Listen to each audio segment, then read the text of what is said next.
Salut et bon goûter à vous, comment allez-vous? Aujourd'hui j'ai une histoire incroyable à vous raconter, vraiment vous allez pas en revenir. Avant ça je voulais vous dire que je sais absolument pas quoi faire comme vidéo en ce moment, ça me déprime. Vous avez vu que j'ai fait une pause de quelques jours. Non, pas parce que je devais partir en vacances, parce que juste je sais pas quoi faire comme vidéo. J'ai épuisé mes idées, j'ai pas spécialement de jeux vidéo sur lesquels je vais faire des vidéos en ce moment. Donc si vous avez une idée de d'un truc qui me conviendrait, de quelque chose que je pourrais faire, quelque chose où je serais bon, vous voyez. Bon, j'ai des idées, mais rien sur lequel je me sois arrêté. Je cherche un concept que je pourrais faire un peu régulièrement. Quelque chose...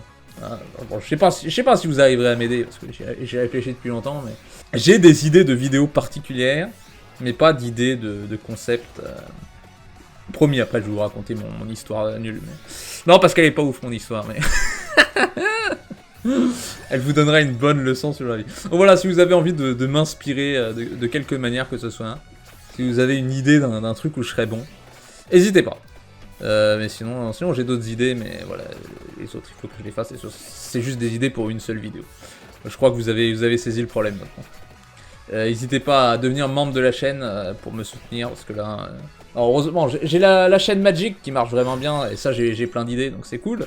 Mais cette chaîne-là, alors là, je sais pas quoi vous proposer. Et si vous pouviez poster plus de commentaires, ça serait sympa. Bon, alors, mon histoire. Mon histoire commence il y a plusieurs mois. Je sais pas combien exactement, justement, je me demandais. C'est possible même que ça fasse des années. Enfin bon, on va dire que ça fait quelques mois plutôt. Ce sera plus crédible. On s'est mis à entendre... Ah oui, c'était il y a très longtemps en vrai. Hein. On s'est mis à entendre... Ouais, bon, faut que je reprenne depuis le début. Je viens de me rappeler que c'était encore plus... que ça allait encore plus loin que ce que je pensais.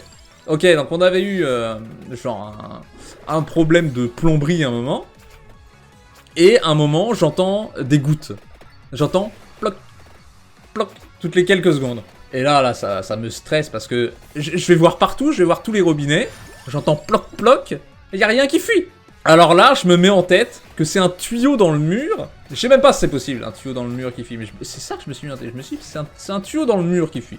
Et ça me rendait dingo parce qu'on l'entendait. Et puis à un moment, je me suis rendu compte qu'on l'entendait que le soir. Je me suis dit, c'est bizarre ça, un tuyau dans le mur qui fuit que le soir. Et je me dis, mais comment on répare un tuyau qui fuit dans le mur? Je pourrais quand même pas appeler un plombier. C'est des arnaqueurs ces gens-là. Je veux dire, c'est forcément un métier d'arnaqueur, plombier. C'est que tu répares des tuyaux. Mais c'est qui a posé les tuyaux? Bah c'est un plombier. Donc c'est forcément que c'est des arnaqueurs, puisque leur truc tient pas. Leur métier, il est basé sur le fait que leur métier est pas bien fait. C'est absurde. Enfin bref. Je me suis donc mis à enquêter sur ce ploc. Et en fait, c'était pas vraiment ploc. En fait, c'était plutôt bip. En fait, ça faisait bip. Bip. Bip. Ça faisait bip toutes les quelques secondes. Un truc qui fait bip. Mais vraiment un bruit chiant, quoi. Hein, on entendait pendant la nuit, en plus. T'imagines, pendant la nuit, t'entends bip. Bip. Bip. Et c'est même pas constant. C'est même pas toutes les X secondes. C'est que ça varie légèrement. C'est ça qui me faisait penser à un truc qui goûte, en fait. Plus qu'à des bips. Donc maintenant, je commençais à me dire que ça faisait bip. Et là, donc je vais enquêter. Je suis le bip. Et c'était pas évident de savoir d'où il venait. Mais... à mon grand soulagement, ça venait de dehors en fait. Voilà, c'est pas quelque chose qui venait de ma maison, donc voilà, à partir de là j'étais rassuré.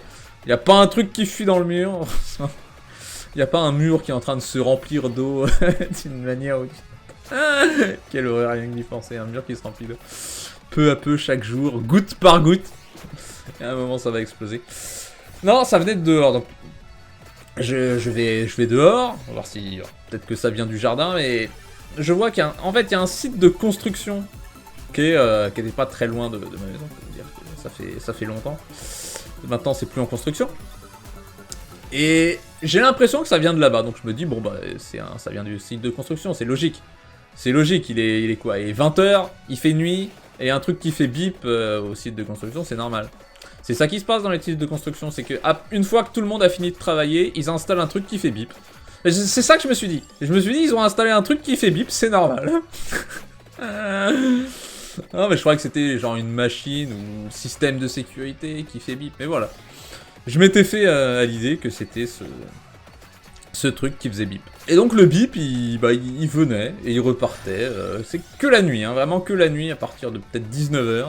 Voilà, je me suis dit, dès qu'ils ont fini de travailler, les ouvriers, ils placent un truc qui bip. Et tu sais, à force, tu finis par devenir parano. Tu te dis, ah ouais, mais c'est vrai qu'ils voulaient racheter notre terrain, ces gens-là. Peut-être qu'ils ont installé un truc qui bip pour nous rendre fous. Tu sais, non, mais il y a des trucs de dingue qui te viennent à l'esprit quand il y a un truc qui bip. Hein, non, mais l'homme n'est pas fait pour avoir un truc qui fait bip toute la nuit. Voilà, on devient fou. Donc voilà, je me suis dit, c'est un complot, ce truc qui bip. Je suis plus du tout dans ma phase rassurée. Hein. J'ai dit tout à l'heure que j'étais rassuré, mais le bip, je me dis, il y a forcément un truc derrière. C'est pas normal un truc qui bip et qui bip pas de manière constante. Tu sais, ça fait bip, bip, mais assez aigu quand même. Et tu sais, ça empêche de dormir hein, quand t'as un truc comme ça qui fait bip.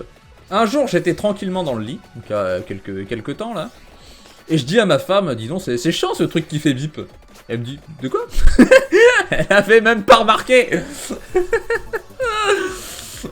Pourtant, quand c'était des gouttes, je lui en avais parlé, elle avait dit, ah non, c'est pas des gouttes, t'inquiète.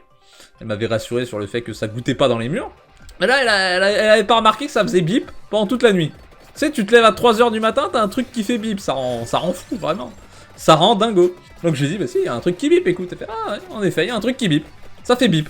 Et là, ma femme, elle est beaucoup moins patiente que moi. Donc à peine elle avait remarqué que le truc faisait bip, que ça la rendait folle. Et à un moment, tu sais, à 23h, elle me dit, bon, on va voir ce qui fait bip. Je croyais qu'elle rigolait, je dis, ouais, c'est ça, on va voir. Elle dit, ouais, ok, on y va. Ok, on va mettre nos chaussures, on va sortir à 23h pour aller enquêter sur un truc qui fait bip. On part avec notre loupe et notre chapeau de Sherlock Holmes, vous voyez. Voilà, on sort et on essaie de suivre le bip. On commence à se déplacer dans notre jardin. Parce que bon, pour l'instant, on reste dans le jardin. Je sais pas ce que c'était le plan après. Hein. Non, parce que j'avais l'idée de... Moi, je me disais, c'est une machine, un petit truc, une petite machine qui fait bip. On va aller par effraction dans le site de construction pour aller démolir ce truc qui fait bip. Surtout qu'il n'y a plus rien à construire maintenant. Le truc a été construit, c'est fini. Donc vraiment, il y a plus de raison d'avoir un truc qui fait bip la nuit maintenant. Alors qu'avant, c'était tout à fait logique à mes yeux. Bref, on commence à suivre le truc qui fait bip. On se déplace dans le jardin. Et puis ça fait plus bip. Alors là, je me dis, ça y est, c'est un complot du voisin en fait. C'est le voisin qui complote contre nous pour nous rendre dingos. Voilà ce que je me suis dit. Il a une machine qui fait bip, qui contrôle la distance, qu'il a placée dans notre jardin ou à côté de notre jardin. Et maintenant qu'il voit qu'on est en train d'enquêter dessus, il coupe le bip pour pas qu'on sache d'où il vient. Voilà ce qui m'est venu à l'esprit. Je devrais peut-être consulter, ça va pas bien dans ma tête. Bref, c'est pas ça. Donc ça fait plus bip, mais on reste dans le jardin, sans bouger comme ça. Et le bip reprend. Ça fait bip, bip. Et on avait l'impression que c'était pas aussi proche que ça, que le bip s'était déplacé. Donc là, ma femme dit, c'est peut-être un oiseau. Quelle conne celle-là. Donc je l'ai frappé immédiatement. Je sais pas pourquoi, j'écoute même ce qu'elle a à dire.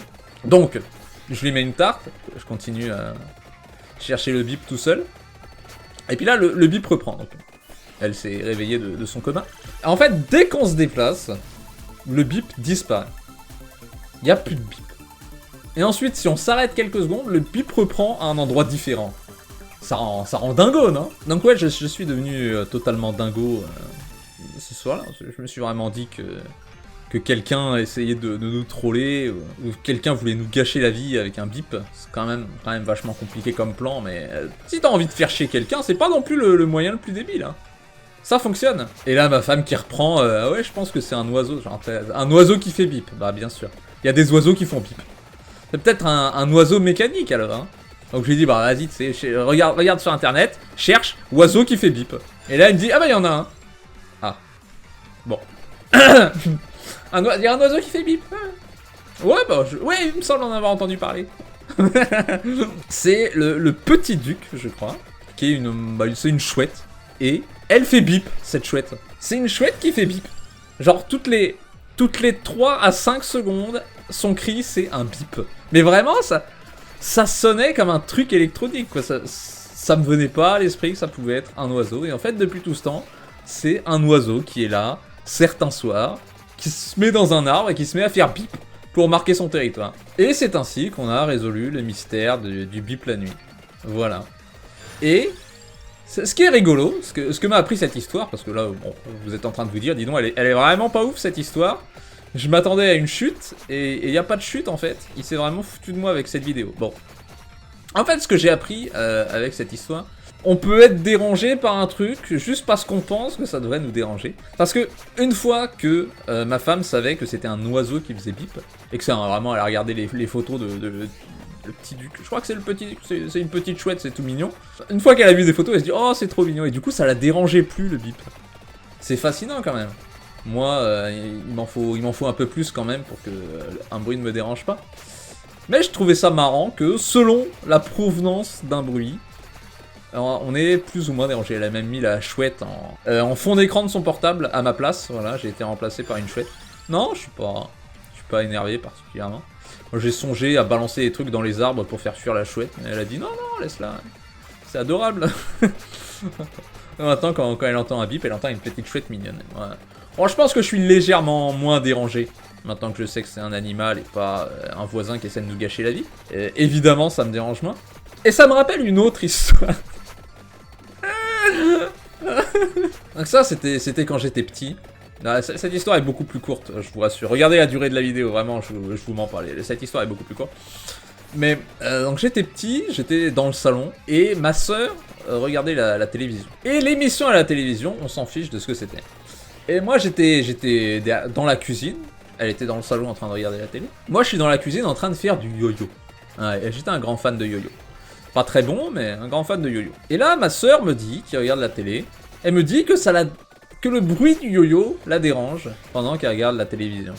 Elle dit, oh, tu fais trop de bruit, ça m'embête. Je sais pas si vous avez déjà entendu un yo-yo, mais je pense pas que qui que ce soit s'est déjà plaint du bruit d'un yo-yo, quoi. C'est pas comme si je le balançais contre les murs et que ça faisait pac pac pac. Non, c'est juste le bruit d'un yo-yo qui descend et qui remonte une ficelle. Tu vois, c'est pas quelque chose qui fait du bruit.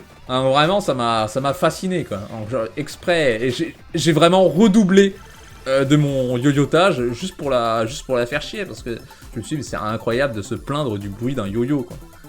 Non, mais c'est quoi cette meuf? Quelques minutes plus tard, il y a ma mère qui se met à faire la vaisselle. Et ça, faire la vaisselle, ça fait du bruit.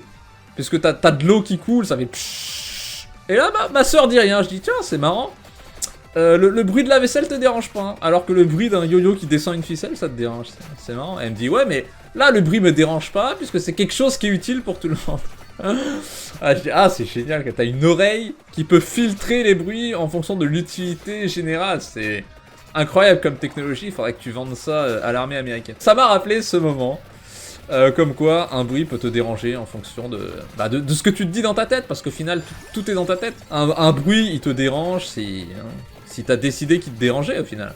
Eh ouais, parce que le bip, si tu te concentres dessus, qui t'embête. En soi, c'est pas un bip hyper fort, ce chant du coucou.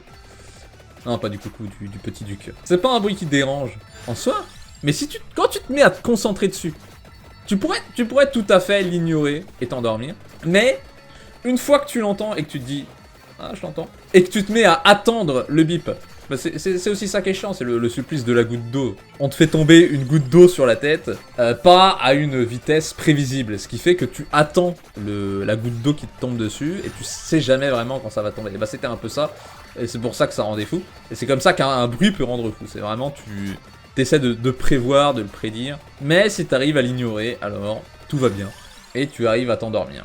Donc la morale de cette histoire, c'est que quand même, parfois, on s'inquiète pour pas grand-chose. Voilà. J'espère que cette histoire vous a plu. J'avais envie de vous raconter un truc aujourd'hui, parce que j'avais un message en début de vidéo, et puis je me suis dit, ça va être vachement rapide si je leur dis juste ça. Donc je vais leur raconter l'histoire du petit duc, ça va les amuser. Voilà, j'espère que ça vous a plu, et puis... si vous avez adoré, alors je pourrais vous raconter plus d'histoires sur les oiseaux. J'en ai plein d'autres. Il y a par exemple le corbeau et le renard, je sais pas si vous avez entendu celle-là. Merci à vous d'avoir suivi jusque-là, vous avez été courageux, et j'aimerais vous récompenser. Je vais pas le faire parce que je vois pas comment. Comme vous le savez, je suis pas très inspiré là. Merci, abonnez-vous, devenez membre si vous voulez me soutenir, ça me ferait très plaisir. Et je vous dis à une prochaine. Ciao!